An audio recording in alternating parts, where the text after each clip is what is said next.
दोस्तों, डायबिटीज आज दुनिया भर के लिए बड़ी चिंता का विषय बना हुआ है। भारत के लिए परेशानी और भी बढ़ी हुई है, क्योंकि यहाँ बहुत तेज़ी से डायबिटीज के रोगियों की संख्या बढ़ रही है। पिछले 2 दशकों में हमारे खान पान और जीवन शैली ऐसे बदलाव आए हैं, जिसके चलते लोगों में डायबिटीज का खतरा काफ़ी बढ़ गया है।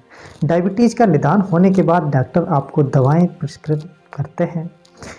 कुछ लोगों को इसके नियंत्रण के लिए इंसुलिन के इंजेक्शन भी लेने पड़ते हैं। दवाइयाँ ज़्यादातर मामलों में जीवन भर के लिए होती हैं, लेकिन क्या आपने कभी डॉक्टर से यह प्रश्न पूछा है कि दवाई से जुड़े साइड इफ़ेक्ट क्या होते हैं और इसके सेवन से जुड़ी कौन सी सावधानी आपको रखनी है या नहीं? इस बात पर अक्सर लोग ध्यान नहीं देते हैं और साइड इफ़ेक्ट को भी ज़्यादातर नज़रअंदाज कर दिया जाता है। आइए आज हम जानते हैं कि दवाइयों से जुड़े कौन कौन से साइड इफ़ेक्ट होते हैं जो आपके शरीर पर बुरा प्रभाव डाल सकते हैं। नमस्कार दोस्तों, मैं हूं आपका दोस्त and host doctor Dinesh Shakya और आप देख रहे हैं नमो योगा यूट्यूब चैनल। तो आइए वीडियो को शुरू करते हैं।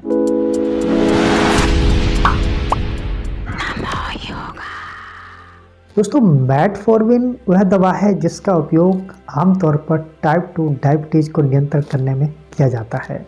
यह लीवर द्वारा बनने वाली शुगर की मात्रा के साथ ही खून में भी शक्कर की मात्रा को कम करने में काफ़ी मददगार होती है।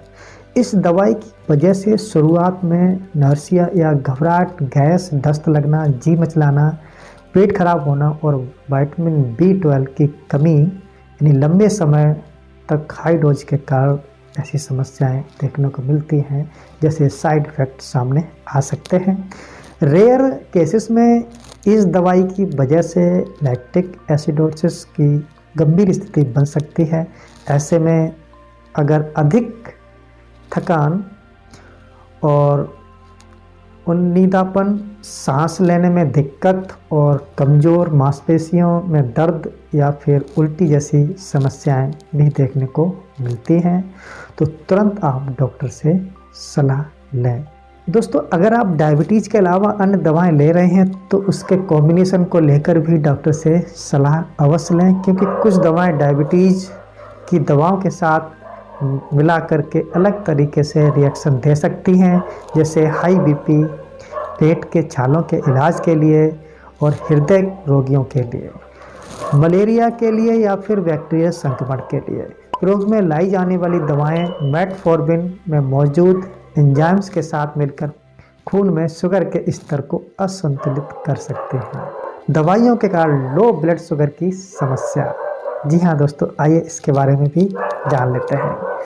सल्फोनिक यूरिया के अंतर्गत डॉक्टर्स द्वारा प्रिस्क्राइब की जाने वाली दवाएं डायबिटिक मरीजों में पैंक्रियाज को अधिक इंसुलिन के उत्पादन के लिए प्रेरित करने में मदद के हिसाब से दी जाती हैं। इन दवाओं की मात्रा और नियमित सेवन का ध्यान न रखने पर जो सबसे गंभीर साइड इफेक्ट सामने आता है वह है लो ब्लड शुगर का। इसके अचानक आपको कमजोरी और कपकपाहट, तेज पसीना आना, चक्कर आने जैसी दिक्कतें हो सकती हैं। इसके अलावा इनकी वजह से पेशाब का रंग गहरा हो सकता है, वजन बढ़ सकता है और त्वचा पर रैशेस होने जैसे साइड इफ़ेक्ट के सामने आने के संकेत हो सकते हैं। तो आइए जान लेते हैं दवाइयों के साइड इफ़ेक्ट से अन्य खतरों के बारे में भी। मैग्लेटिनाइड्स के अंतर्गत आने वाली दवाइयाँ तेज़ी से काम करने वाली ही होती हैं और वे ज़्यादा समय शरीर में रहती हैं। ये भी पैंक्रियाज को अधिक इंसुलिन के उत्पादन में मदद करती हैं। इसकी वजह से लो ब्लड शुगर और वजन बढ़ने जैसे साइड इफ़ेक्ट सामने आ सकते हैं। साथ ही कुछ ब्लड प्रेशर की दवाएं, फंगल संक्रमण के इलाज के लिए दी जाने वाली दवाओं, एंटीबायोटिक्स और एस्ट्रोजन, गर्भनिरोधक गोलियाँ, थायराइड सप्लीमेंट्स आदि के साथ मिलाकर खून में शुगर की मात्रा को असंतुलित कर सकती हैं। अगर आप पहले से दवाइयाँ ले रहे हैं तो भी आपको सावधानियाँ बरतने की ज़रूरत है। तो आइए इसके बारे में भी जान लेते हैं।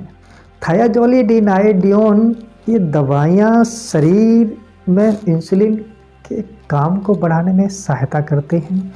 इसकी वजह से शरीर में सूजन, बैड कोलेस्ट्रॉल का बढ़ना, फ्रैक्चर, रेयर केसेस में मोनोपोज वाली महिलाओं में या उनसे ऑस्टियोपोरोसिस की आशंका पहले से है, उनमें ये समस्या होती है। जैसे साइड इफ़ेक्ट सामने आ सकते हैं, वही पहले से हार्ट फेलियर से जूझ रहे लोगों में मुश्किल और बढ़ सकती हैं।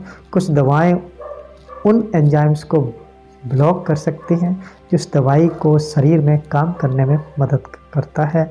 यदि आप कोलेस्ट्रॉल नियंत्रण के लिए ओसीडी यानी ऑब्सेसिव कंपल्सिव डिसऑर्डर्स के इलाज के लिए, गंभीर फंगल इन्फेक्शन के इलाज के लिए या फिर टीबी के लिए दवाइयाँ आप ले रहे हैं, तो इसको लेने से पहले आपको डॉक्टर से ज़रूर कंसल्ट कर लेना चाहिए। उसके बाद ही ऐसी दवाइयों का आपको इस्तेमाल करना चाहिए।